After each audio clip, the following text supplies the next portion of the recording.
नमस्कार, मैं खुशी जायसवाल। आप देख रहे हैं उभरता समाचार।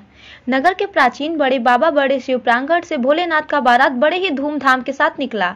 इस अवसर पर आगे आगे हाथी चल रहा था और पीछे डीजे की धुन पर युवक थिरक रहे थे।